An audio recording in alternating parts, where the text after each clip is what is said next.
time lesi sanibona ngibuyela emakhaya it's your boy King Godola kakhulu kunzimalanga wonke umthibuli Sithomo omkhulu wasenaledi intombi zamshela ngoba bathi ayidedela namhlanje ngiphethe one of the best in the game, favorite guest, event organizer, a DJ, a producer, a host, yabo leyo nto. So like nje without further duty ngilahlele kuyi DJ Kinetic. Asibonge bafethu ukhaya igama but commonly known as DJ Kinetic insizwa kaShenge lena issue hayi ngibonga invite bafethu nathi siyabonga mfethu ukuthi ube khona ehlelweni. So bengicela ungitshele nje ukuthi ukhaya ubani usuka kuphi wenza. Okay ukhaya ngasho ukuthi insizwa khona la emdini. Okay. Yabona la sikhona nje njoba siseterminus sekuyi home ground yethu lena. Ila sosta khona neqembu lami but I was born and raised khona la emdini.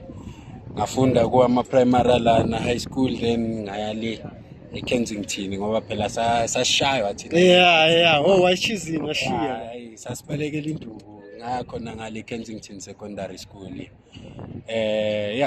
Ukhaya lo. Ukhaya. Okay, so uqale nini ukuba uDJ? Career yami uDJ ngiqale shortly after matric, which is matric ngimqede 2012. Okay. Then festive ka 2012 ila ngithathe khona interest. 2013 hayi sasuka because 2012 bengisase isikhothana ngithi that time besadumi ikhothani yonke lento le. So from ubukhothani then ngangena kulento le ukDJ led to ukuba event organizer. Being an event organizer led to being a tour operator because ngenza ama tours, ngenza ama event, ngenza marketing konke nje enhle. Mara when it comes to like DJing ne?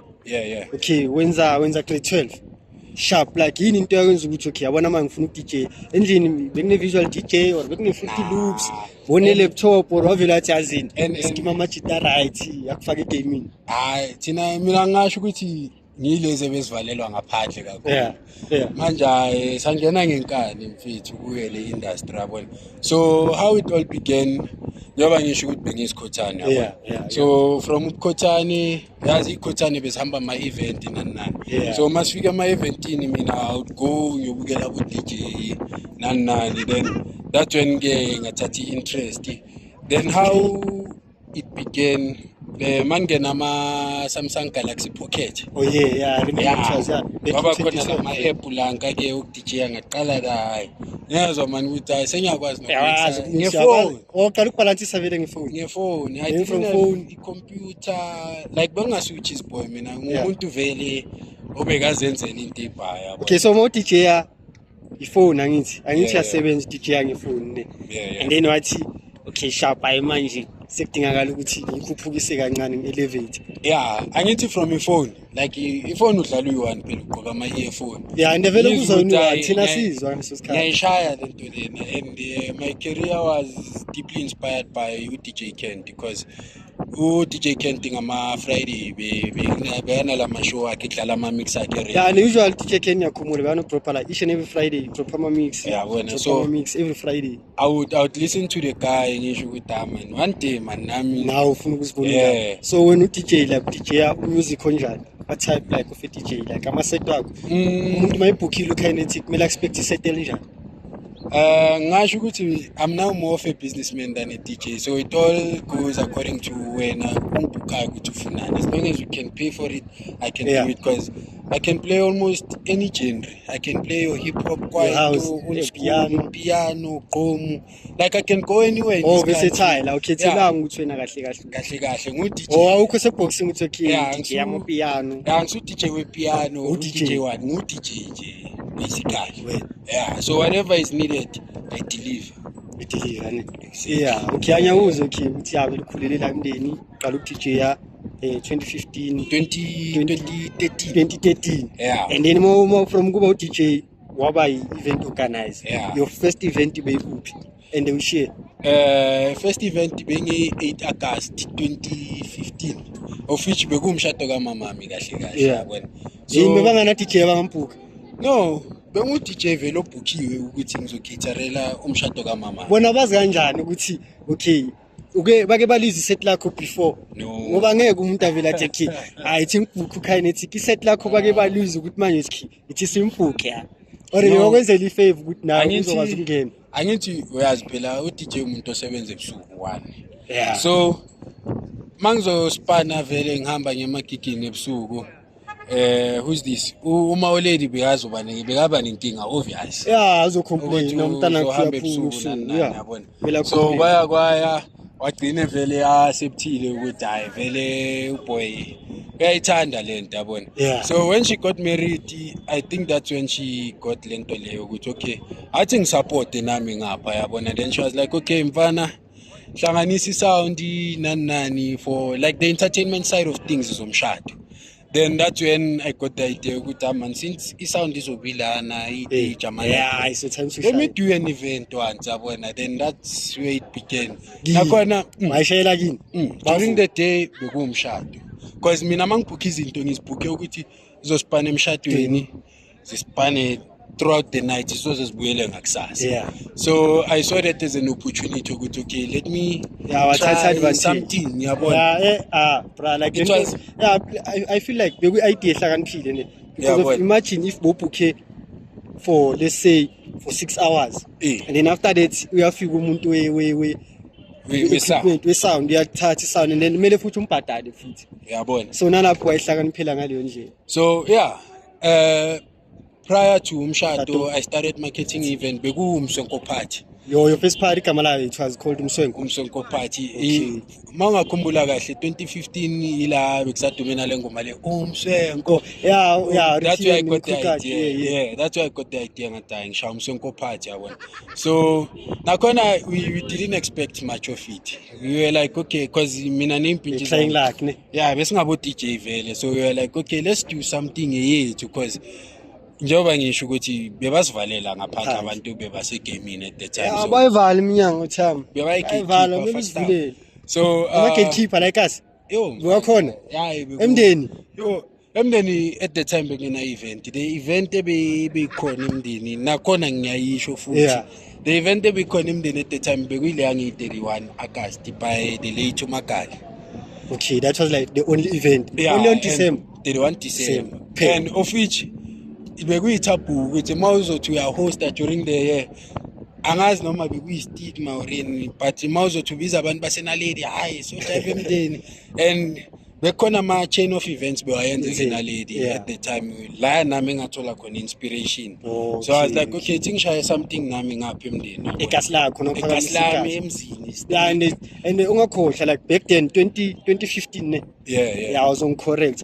I feel like inaledi it was one of the cases when it comes to amapati abantu bakhona bephula beziwe naledi nje clari event nje beyisenaledi and enye into benza ukuthi kube kanjalo ne I feel like it was a safety asenaledi abantu like they feel more safe mabe senaledi rather than more emndeni mawukhulu beyinalento leyo ukuthi okay ukhulele emndeni but clever kunani no but ukhumbule if that was the case eyange 31 bengeke igcwale like angithi bekwazi ukuthi nge31 December the only time laziwa khona andila vele abantu bafuna khona mabesho ukuthi okay manje ngeround isikhathi sokuthi ngeround ne and then ithi ngibuze ke mina njengomuntu ngeround wena mangize partyini yakho ngize nomama i-safety i-guaranteed kangakanani angithi separtini and iparty yakho ihostela kuphi eKasa ngithi so i-safety yami mina as umuntu ukuthi ngiyakumsonko party i-safety yami i-guaranteed kangakanani like and ensure kanjani ukuthi i-safety vele ikhona lapho ukuthi yonke into i-clear nge-safety. At the time ngasho ukuthi ibengasi concern yethu kahle thina what we wanted to do ukuthi shy event angithi i-safety comes in now la sona abantu abaningi vele ukuthi okay these people need to be safe because thina masi plana le event namajita when I pitched the idea kumajenzami like we were like noma kungaqola 2 houses mara nina beningaki maniqala namajita it was me intwana yami Jasem beku Crazy Kid no Kwero besi 4 phela and besipusha unexpected entertainment because iplan yethu vele we knew ukuthi abantu abayi-expectanga.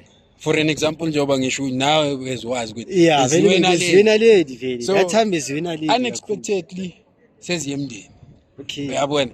And bekunaleyo taboo or stigma angazi ngayibiza ngani ukuthi ayingeke uzohosta during the emndeni.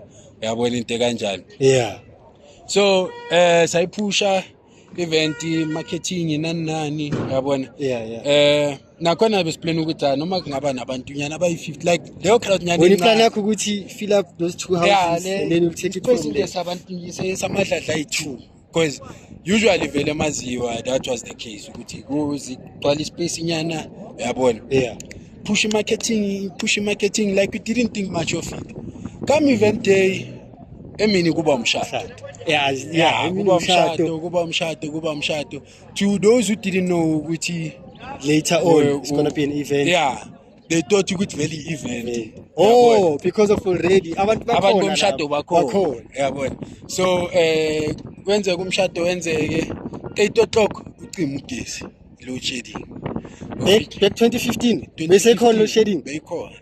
Ucima ugesi load shedding. Nakhona futhi kuzobuya ngaba bo10. So ngo8 mawucima ugesi bahamba abantu bomshado sasala nekasili empty. Ana ne backup ma generator. Bongazi nokagesi uzocima. First event we didn't know what to expect kahle. Iyo challenge uqala ke le. We didn't know what to expect basically. So kuye badlula abantu bomshado. Sale vele empty strata nama-tende sesiwasusile nani 10 o'clock makulayit ugesi ake kaba ngathi new year mfana ngizwa kuscream amakasi ngale kanjalo babuye ngeke ngabona abantu bayehla mfana kwathi bembethu bocela uaskisi from la ekasi liqala khona until la liyophelela khona and manje ungakhohle ukuthi wena uvale for 2 houses besingavalanga siplake nje isawo bengana like ukuthi yeah njengoba ngisho ukuthi safety nani we are not concerned with those thina okwethu ukuthi kube neparty and due to the stigmas that were around hosting emndeni at the time we didn't think much of it ukuthi kuzogcwala nani.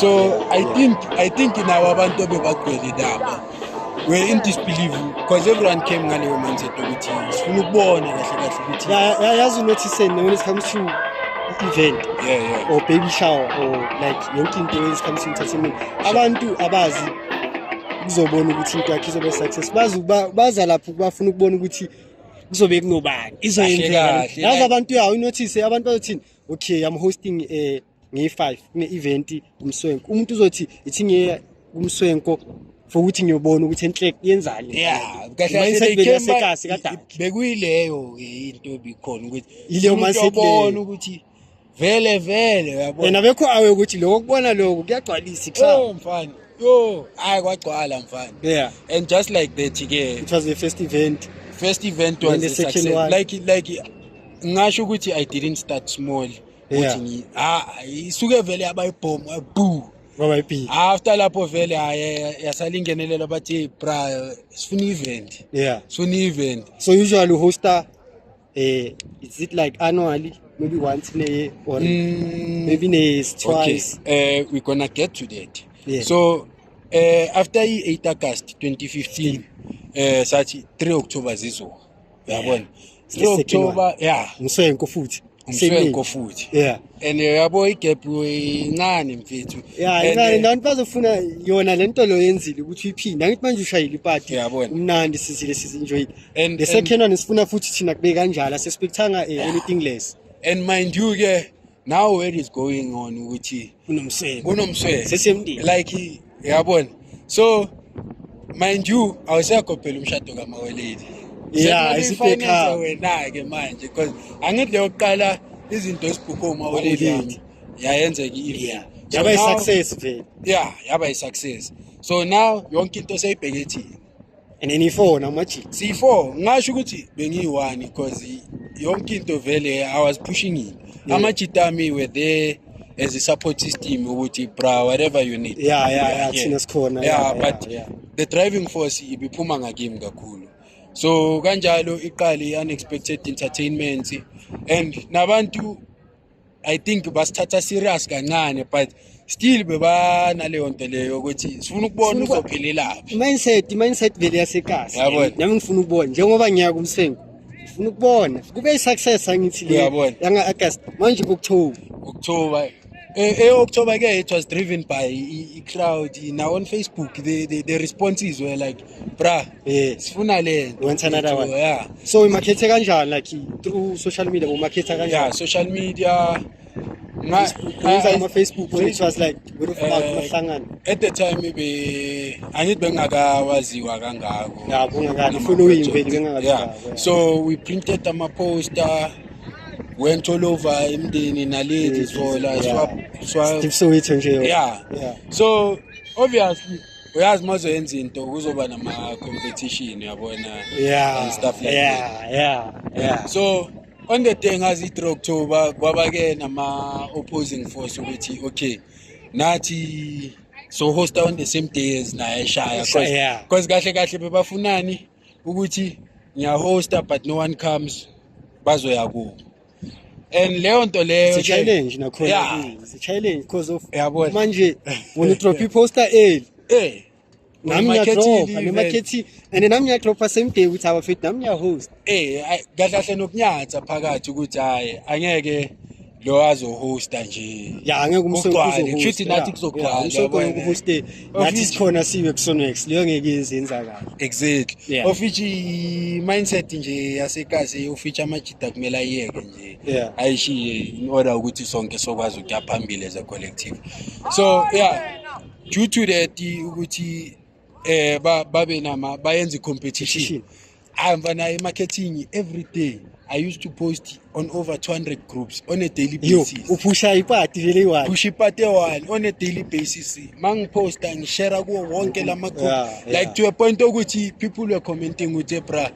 Sesikhathela yenzeke le event akidluli. Sesikhathela ufunda ngayo. Uyapusha noma manje uba nesiqefu upostana into eyodwa every week. Uyabona. So kwaya kami 3 October. Kwagcwala ikaslam, kwagcwala ikaselilandelayo. Emvethi into beyida namanje I'm in disbelief mabeka amavila khona like into beyida support and support ikasikho uyabona support but support angithi kumele ube nama returns amahle thina the business side of things azange sayilona and I was getting to that awuna funding imali phuma kuwe uya hosta namajida ne mara ni 4 mara yonke into ibheke wena ne okay sharp ya hosta so epatini yakho usifaka ngamatikiti ikhula box sayibhatalela ihabli sayibhatalela or singena mahala it was a free entry so that's a loss on the business side most uyabona njengoba ngisho ukuthi thina in our minds ukuthi sifuna ukwenza iparty we didn't think beyond ukuthi okay kumele senze profit okwethu nje ukuthi nenze ukwenza iparty yabona so as ngisho ukuthi le yange 8 August 2015 it was funded by umshado kaMama like actually it was umshado bekumshado kahle kahle which yazi ukuthi nayo uthi umshado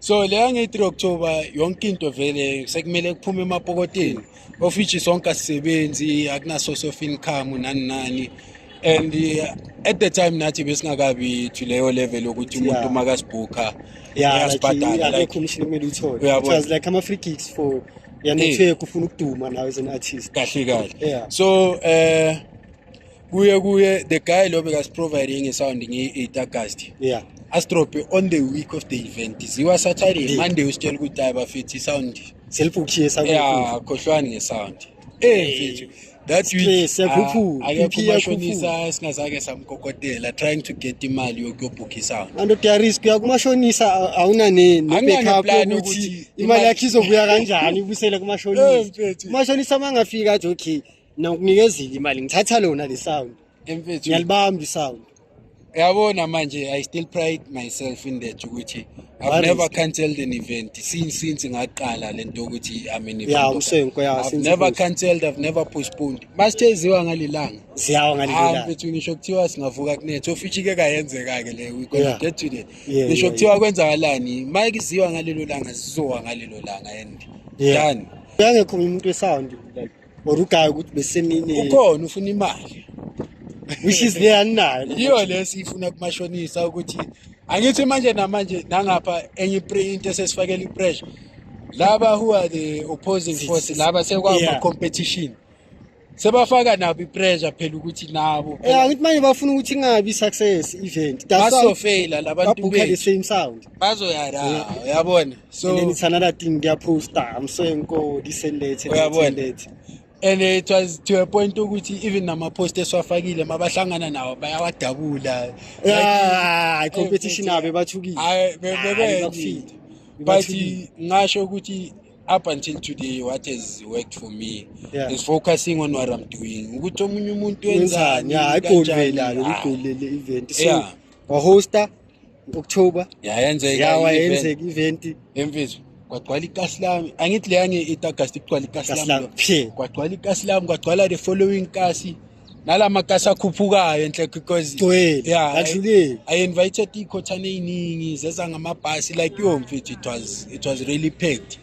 Angithi manje futhi nangaleso sikhathi ngayisikhathi la abantu besebahamba amafanville nani so ama convoy from abofanville Florida babuya bazala la kumsengo plus vela ngithi na vele upostive abantu bathi okay bafethu njengoba siphuma la ziyawa ngale yabo marketing amabhasi ngekeza amabhasi abo my30 ngeconvoy acwela abantu so mfethu zezawa la kahle nje azezawa la ngizogaya ama video khona ubakhombise so event yakho age restriction yakho like ikhethele ukuthi from 13 to 16 or from 16 to 18 or when I host a party umuntu ozile eze nje as enjoy have fun at the time bengisase amateur kwe age nani what was important ukuthi abantu bazi abanye bebalandwa ngamabhande mfethu ubone masase stage abazala abafungwazi umzali uyakulanda umzali no concern now uzokulanda uthama endlini uyabona uzokulanda and une right umntana wakhe cabanga kumswenko kuna 16 uyabona and yabhala manje ngipalimet yangithola yabo so bebabalanda mfethu kushinduku ndoda kuye kwaya sagcine vele manje njoba manje till today manje vele I've moved away from the crowd youth of featuring supportile ke sengiyenzela abazali babo ke manje sesenza amasolo na R&B that's when ke we've implemented lento ye-age we now no longer host abantu so uvente from umsenko lokuthi uya hosta there's no age restriction to R&B and soul of which angithi umsenko ngasho ukuthi at some point ngithe mangihosta manje ngiyabona ukuthi hayi labantu abajiva lana I felt too old mara it was like foundation phase yakho ukuthi ikaphansi yabona so kwaya ngathi I think ngizame solo na R&B because R&B we hosta nini ama event every 3 months of which nakhona na isolo na R&B iqale 2022 because angithi ama event lanka umswenko swapushile from 2015 until 2020 kwaba i-lockdown okay bheka hoste from 15 up to 2020 2020 yaqala unyaka uright yonke into right ne inandi ama event akho success yonke into right kwaba i-lockdown as a DJ firstly as a DJ affected kanjani okay as a DJ because ama bookings manje awasays and kumele udle yabo ngasho ukuthi life before lockdown I was very smooth bra like yonke into beyiflow it make okay thinga disclose imali I made a lot ukuthi nokusebenza bengakudingi bophi mfethu ukudlula umuntu osebenzayo I even bought a car yonke lo from ama gig because I was a resident DJ endaweni eBhaya I was a resident DJ endaweni e3 ezi3 ngesikhathi esiwa bengi resident eKapelo eGandhi Square Ni resident la ekhona plaza and also I had a tender social link benga DJ just sound like balizwe commercial azibayizi ayingesani ngokudlala commercial lakho like iset lakho futhi bancane uyabona ngoba yeke kube resident iset lakho singalizwisisi and nangapha ke ne marketing because I think that's one of my strong points kule game le which has led me to where I am now yabona. So yeah, so it affects kanjani i-lockdown mayifika, you can imagine ifike ngoMarch ne that time bengekho event maybe so iplanile so khiphile ama post ukuthi okay bafethu ngoJuly umswenko at the time was it was big, bese kuyinto guaranteed. Ukwazi ukhosta ngihoste Jabulani, hoste Naledi, hoste Glen, like it was bese ifika to the point ukuthi wherever I host iyayenzeka fully packed. Don't you think ukuthi ama event wakho into enza ukuthi kube fully packed without charge? Yeah, it was a free entry. Yeah, don't you think like is that? But mongebheka ngelinye side also ne marketing, I wouldn't downplay it ukuthi just because if free entry, but the marketing because it was popular to attend the event yami. Yeah, nekama popular umswenko and emofika lapha you need to say and nakhona I wouldn't say nekama because bakhona abazamile ukulijoin. Uma ngale sewubona umuntu ushawa umswenko party le. Yeah, ngizwe ngabantu sebangibuza into awuwe ngidaya akusiyimi and it wouldn't be as packed as mayibo wenza kanjani izinto ezinjalo nini sebenzisa igama eliwani umswenko registered published or nah till to date anga register ba register so we should nabo labo bayenza nawo mostly which is why ngazange ngabalwisa because I think mina into engistika nayo kakhulu originality, into engiyenza original. So i-lockdown went from you now have amakiki amaningi to nothing. Yeah. And ngakhohle ukuthi bathe lockdown for 2 months kanti izoba extended. It went on for a very long time, and for the first time in my life mfethu ngahlala boma 2 days umuntu angadlanga ndoda phela amakiki awekho. Yeah, ngakhohle uzewathenga nemoto ngimali yamagiki manje awekho amagiki imoto ihamba nga she i-lockdown ishaye leyo moto sebayitshontshile unfortunately emndini. Yeah, so angithi sometimes ikasi salithanda but kasinjalo njengoba namanje sengijiftile nje ngithanda from a distance ngibuya mangizoyenza something. So wenze kanjani from lockdown like okay ama-gig awekho ama-event awekho bophila ngani manje from being a DJ and an event organizer? Ngingathengisa utshwala nge-lockdown which was illegal. Yeah, but you have to make a plan, you have to improvise. Ngingathengisa utshwala just to make ends meet. And if it was a successful business, bought another car. Ngemali yotshwala. Phela utshwala ukudula lockdown bodlela itarget so kwangisebenzela mina ngasho ukuthi ama difficulties ayangikhulisa ne-out yami uPidosi was there for me ngaso sonke isikhathi. Shout out to him. So why bongenzanga kanje ni se lockdown channel O ishama party sendli babhuka it's live and then uyadlala live gatekeepers ngisho kanjalo gatekeepers igame icela ama gatekeepers kuya ngokuthi wazibani kanjani. If you don't know umuntu oda ku channel or whoever channel of like abantu kuma screen vele because kubo they are just another DJ yabona. So from lockdown masebaqala balifta ama restriction ngaqala nga-introduce le ama event futhi of which it was still umswenko but this time around bese ngi-introduce ama-entry because it has done to kimi ukuthi kumele ngenze something. There's a loss like yaluza njalo ama-event wakho abantu bangena mahhala so still from yona leyo crowd le besinayo crowd but we didn't make money out of it still. Noma sifakile igate kumele bangene ngemali ithola ukuthi mhlawumbe uzobuya ne1000 after spending ngoma 10k for the whole event ubuye ne1000 yabona. So still a loss but at least ubuya na something. Manje 6 difference. So fast forward the lockdown ama restrictions bayehlisa until vele baze bawasuse mase bawasusa sengiyaqala ngihamba kwezinye indawo of which ngaya eThepisong. Mangifika eThepisong out yami uSelai is part of Selai Media and Entertainment. Uyayenza ama-solo and R&B sessions. Ngada manje. Wayenza every Sunday or Saturday? No, occasionally. Ngale eThepisong. So I was like, man, lento le ayikho ngale emndeni. As uyakhumbula nomsenko na uqale kanjalo ngokuthi bongeke eMdeni. Yeah, so I was like, okay, yeah, now my event is wakhona eMdeni, and shout out to everyone who's following my footsteps. So I was like, man, so lena rugby sessions azikho eMdeni.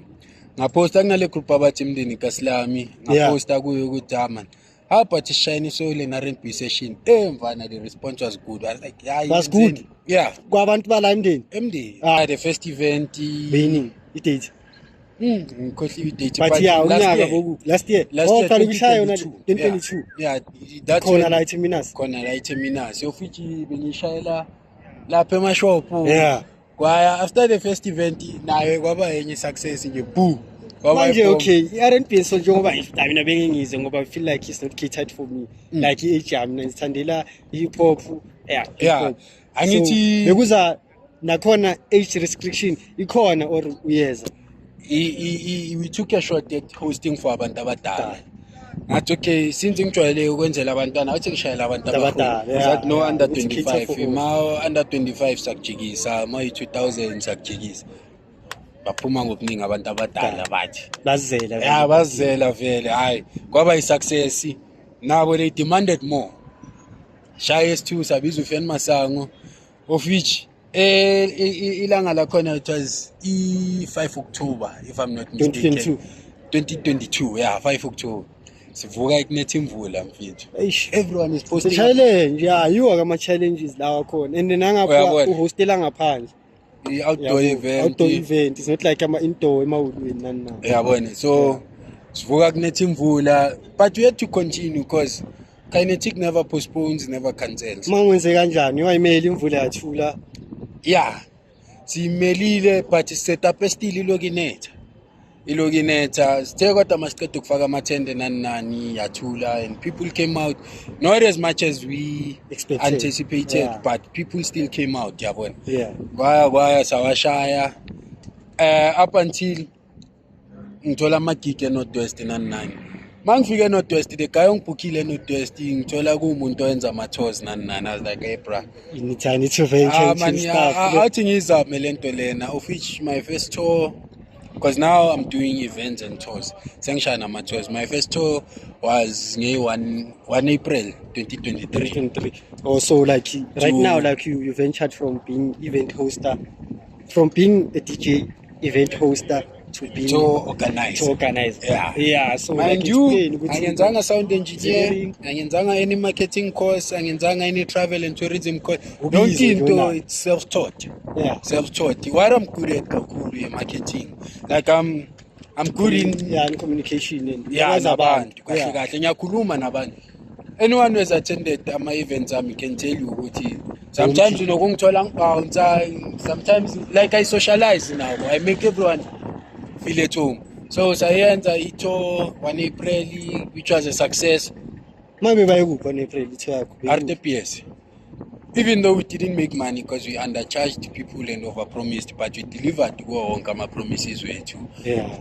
Of which some we had to chip out from our own pocket. Because I'm not working for money, if bengispaneli nyuku, I think nami ngabe sengi irrelevant like most of the brands. Yeah, my target yakho bekuzoba imali. Yeah, I mean I work for progress kahle. I don't mind not making money, but into yami engithengizoyenza iyenzeke kahle. Mangithe ngifuna ukugcwalisa iTheminus. No matter what, mayizogcwala igcwele. Ukuthi ngenzile imali or kanjani, ifocus yami ayike emanini. Focus yami ukachiva le goal engisetile for leso sikhathi. So na iRTPS was ngifuna ukukhipha ama quantum i2, which is 30 people. Yeah. Ended up going at 35 yabantu.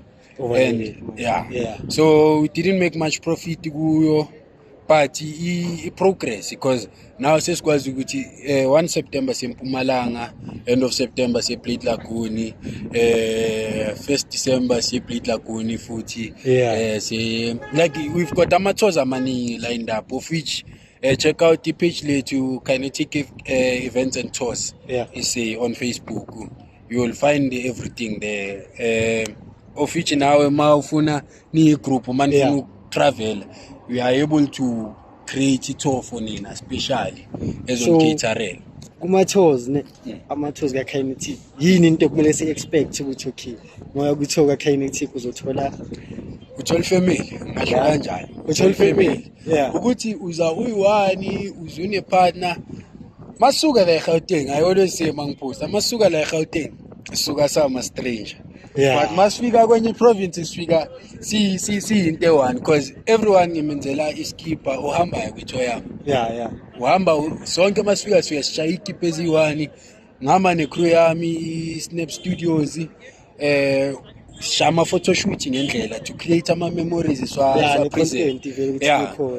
ngiphethe Snap Studios no Madala Sky Media like shout out to Amajita i-coverage vela bayangishayela so Kinetic angitshele mfethu like akukhona ama-challenges owafaceayo kuma-tours inconsistency yabantu omunye umuntu angathi hayi sohamba agcina angahambanga and mawubhukhile like that's the another challenge esihlangane nayo mase-RTC abanye babhukhile bakhansela nge-last minute of which you don't do ama-refunds we had to pay for ama-room empty boma-3 yawo uyabona so yiyo ama-challenges owafaceayo some of the things because umuntu angeke umgarantiye yabona omunye angayikhipha i-deposit angasabuyi and mawuthe uyahamba we make ama-bookings in advance ngithi manje ubhadala nawe upfront ukuthi yonke into mayifika le yazoba nendawo kulala uyabona so igcine iba i-loss on our side because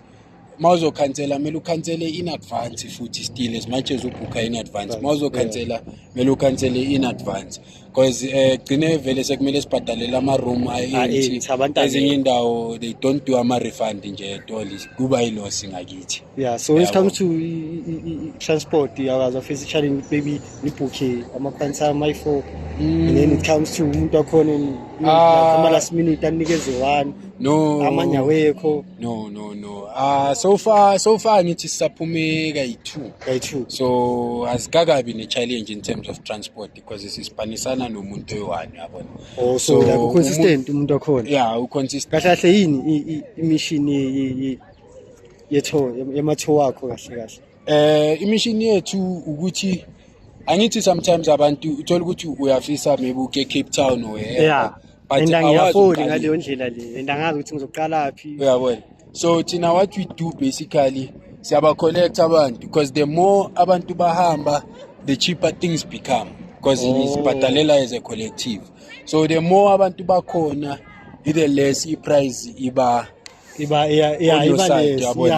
side like there's a profit like that uyabona so thina what we do basically we offer a traveling experience at a cheaper rate. All you need i-bag yakho nje kahle thina we do all the bookings, we do all the planning ukuthi okay masuka la siyala and but whatever experience leyo province esivakashela ngaleso sikhathi we make sure ukuthi we explore to the fullest. Umuntu azinjoy. So when it comes to like giving back to the community, so like when it comes to sometimes we get it like schools bashoda ngi-sanitary towels your pads, your cologne, your spray, your soap ukuthi nje umuntu abe right esikoleni. So wena as in tour yakho company the brand basically like i-brand yakho yona ithekila kanjani lezo zinto lezi like so far even though isifiso sikhona ne ukuthi we can give back financially asikakhona asika-afford because we are still building nathi ngokwethu but what we do we offer opportunities. For an example umuntu ofuna uku-DJ I teach for free as long angi-approachile ukuthi mfethu ngifuna uku-DJ kanje I teach for free. Umuntu oprovide ama-classes I do ama-classes. So in most cases what I do again I give back ngesikhathi sami masenza ama-event ama-business ayenzekayo phakathi ye-eventing I give to the community to run. Basically othengisa ukudla ngiyamdonsa ukuthi azobhayisa ukudla othengisa utshwala ngiyamdonsa kanjalo kanjalo. Can you at least like name maybe if you like ama businesses okay wasebenza nawo like asiza lekelelayo okay ukuthi thina will save like malibisi will cater food I don't know what these guys call themselves, but brand be visible kule mafootage okay. Yeah, they do a feeding scheme. So among hosts they also come because by a catering company. They also come and sell lana. I've also worked in a corner plaza. Like shout out to him. I've worked with the real time event connection. I've worked with the Snap Studios. I've worked with the Sky Media. Shout out to Sky Media. Yeah, so basically those are the people who mang host that they also benefit because mina angithandi ukuthi kube yimi one benefit. Man, so you are now so you can keep. And also give me it doesn't matter ukuthi udumile or awudumanga. Mascon space, I pull up DJ Babe Kona go line up. Max Evans grand, I give them their fair share and everyone who's part of the event. Even though unga DJ or unga anything with entertainment, ngokufaka nje isandla. You also benefit from whatever we make from my event. Okay. DJ Kinetic.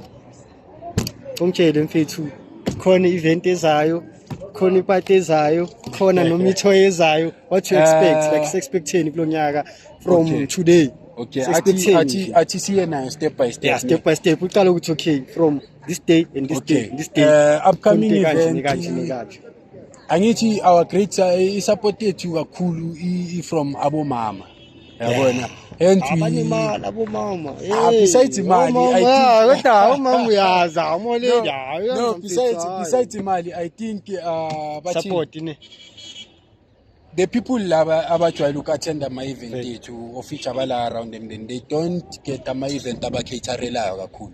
So this serves as an opportunity. You find umuntu zenomamaki. Kule event. That's what our event does. So and it's different because of like it's not like any event. Ngaza noma mama. Event is mama kuphela 2000 manje usikazifila uncomfortable. So iserve as opportunity noma babuye babshayela bomama basibheke ngamanye amehlo bakhona ukuthi singabantwana, but wona lama event our next event as ngisho ukuthi ama event ethu kakhulu la esolena Rugby support abo mama. So we saw the opportunity ukuthi okay sisithathe Women's Day ya 2023 siyenze ibe special. So nge-9 August khona la home ground yethu ke le yiTS Vusile ndawo nge-Women's Day on a Wednesday. Exactly. So you're going to be hosting on a Wednesday. On a Wednesday. That's how great and confident we are. We support system is now. Lime. So nge-9 August sikhona lana we've invited Josie FM, Spete Ufen Masango, Spete Zamangango, Spete DJ Piwa from Soweto FM, Spete Abo Spicho, Abo Buddha. The works like abo mama futhi kakhulu na kwi line up yethu. So we make sure ukuthi yonke into for the women. So mina mama ngifuna itikiti ngathola kuphi itikiti? Mama ngifuna imininingwane ukuthi okay manje ngifuna ukuza nge9 ngifuna ukuza nomama. Ngizothola laphi lenzo ngizowazi laphi mina ukuthi kumele ngene kuphi nakuphi. So we went back to system le esaqala ngayo. Siprintile ama poster because majority of the time as host abanye angithi usually is advertise at Facebook. So people were like sibone namhlanje ukuthi iziyawo yabo. So we took the courtesy of printing ama posters awafaka all over. But mainly ungasithola ku Facebook at Kinetic Events and Tours SA. Ku WhatsApp ungakhona ku WhatsApp anytime ngiya responda ke mina angifani namanye ama brand. Namanje just personal account. Personal. That's nice. Ayona level le WhatsApp specifically for a brand of which ku WhatsApp it's 076 570 0433. Ngicela uphinde futhi washo slow ngajahana. 076 570 0433 ngiyakholwa bhaliwe futhi nala screening. So yizo wafethu iyo event le event angithi yange-9 August after 9 August sempumalanga nge-1 September siphinde se-Blade Lagoon ama-tours lawo se-Blade Lagoon Man-Made Beach nge-1 December sibuyele futhi RTPS nge-16 December then 31 December because angithi akhumbula masiqala ngithini qala ukudija 2013 So 2023 manje which is 10 years. So 31 December we are doing 10 years of DJ Kinetic. Yeah. Kona la eTerminus. 31 December. 31 December. Sibuyisa into kaMagali in his spirit. Shout out sizalwa ngelanga eliwani futhi neGrootman. Yeah. 31 December sikhona khona yifuthi eTerminus. Asibonge. Shout out to the late Magali. Iyabuya into yakhe si dedicatela wena Grootman le. Akusumswengo. It's 10 years of DJ Kinetic. / commemorating uMagali futhi. That's nice. That's nice, my bro. So yeah, mfethu ngiyabonga ukuthi uzile lana InTheStreets eMgaqweni. Yeah. So konke mfethu nje ukufisela okuhle ukuthi phumelele amathozi, event as a DJ, as a producer, as everything. It's like as a human being. Like stay blessed yabo. Siyabonga ukuthi nathi uzile la hleleni ukuthi uzosiblessa. Ngicela nje ukudlulisa some advice to ama upcoming DJs. Guys, I've seen ku Facebook lento ukuthi hey imali guys, forget about imali, work for progress. Imali ungaspanela i-change yakho ngeke kunike kuyisendawo. So don't be confused by labo DJ stuck in one place abazokutshela ukuthi imali of which nayo abaspanela amabhodlela uthi ngangayisisi. Work for progress. Respect your career. Know where you are going ngento yenzayo. Nowhere you're going into yenzayo kuphela. Imali izoza ekugcineni. Whether you like it or not izoza. So you may sometimes turn down ama-gig because of leyo change leyo, of which lawo ma-gig mhlampe bayazokunikeza ×5 ileyo mali obuyifuna. And wena wenze kanjalo wathathile leyo ma-gig sibheke manje 10 years. Yabona, I wouldn't say I'm that big, but I'm a big deal. Kinetic is a big deal emndeni. Salute. Shout out my friend. Ngiyabonga mfethu ukuthi uze lana InTheStreets podcast. Ngiyabonga. Ngiyani-invite abafethu nge-9 August nizeni nizoshaya coverage lana kanjalo. Okay, so DJ Kinetic bangakuthola kuphi? Kinetic events namathozi on social media bazokuthola kuphi abantu mabekufuna? Kinetic Events and Tours SA on Facebook. DJ Kinetic 4 on Twitter. Yes. Kinetic Events 98 on gmail.com. Yeah. The rest ke senzongithinta ku WhatsApp. Personal account. I'm a friendly person. Ngizon reply abafethu. As long as approach a friend, nami ngizokureply a friend. Ngiyabonga mfethu. Thank you. Eyo. Nabafuna DJ aningithinteni mfethu. Eyo, you know what it is. InTheStreets lana eMgaqweni. Shout out to DJ Kinetic. It's your boy King Kodola kakhulu inkuzi malanga onke. Ntombi zamshela ngoba thayidedela. Guys, please follow us on Facebook. It's exclusive the best of Fokoli. King Kodola kakhulu inkuzi malanga onke on YouTube. Exclusive the best of Fokoli. We're gonna be dropping the episode. We're gonna be dropping the merchandise. We're gonna be dropping everything. Shout out to DJ Kinetic. Shout out to the podcast. Shout out to InTheStreets. Shout out to eMgaqweni by the name of King. Shout out to everyone. Shout out to Lamden eTerminus.